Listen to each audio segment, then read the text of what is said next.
Amar o perdido deixa confundido este coração. Nada pode o ouvido contra o sem-sentido apelo do não. As coisas tangíveis tornam-se insensíveis à palma da mão, mas as coisas findas muito mais que lindas, essas ficarão.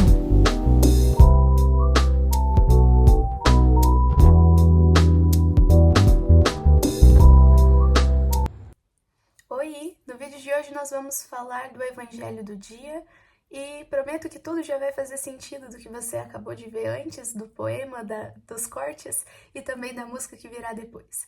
Mas o Evangelho de hoje conta do episódio em que Jesus expulsa o demônio de 2 homens e o manda para a manada de porcos.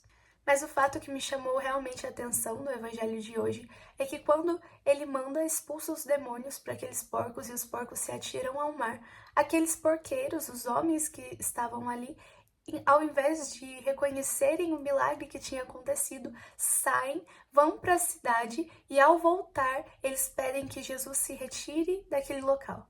E esse detalhe me chamou a atenção e nos deve chamar a atenção, porque ao rogar que eles se retirassem ali da região dos Gadarenos, eles perderam uma grande oportunidade, a oportunidade de aproveitar da presença de Deus que estava ali, pois não souberam vê-lo, não souberam o reconhecer.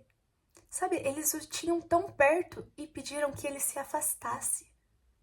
E como traz o poema, nós temos uma tendência de amar o perdido, ficarmos presos a uma memória, a um saudosismo, ao passado, aquilo que já aconteceu, sendo que nós precisamos ver o agora com um olhar diferenciado, porque senão as coisas tangíveis, elas se tornam insensíveis à palma da mão, como traz o poema. Por quê? Porque o agora nós não conseguimos mais percebê-lo.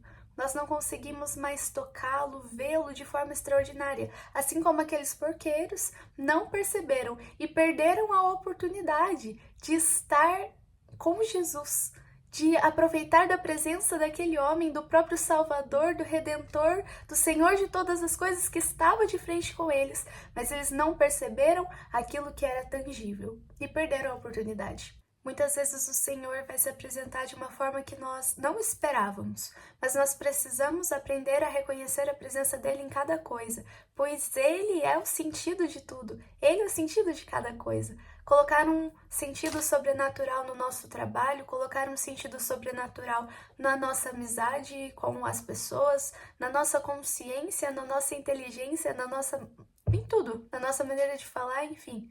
Ele é o sentido, e é preciso saber reconhecê-lo nas pequenas coisas. Aqueles gentios, ao escutar o relato do milagre que havia acontecido, eles poderiam ter acolhido e reconhecido que o Senhor estava ali.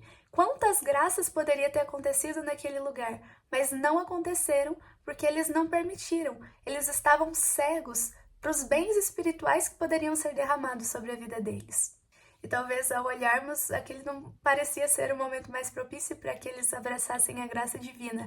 Mas com frequência a lógica de Deus não bate com a nossa lógica, a lógica dos homens. E aí sim é um momento oportuno e propício para que nós embarquemos na graça do Senhor e digamos como dizia Chiara Lute: Senhor, se tu queres, eu quero.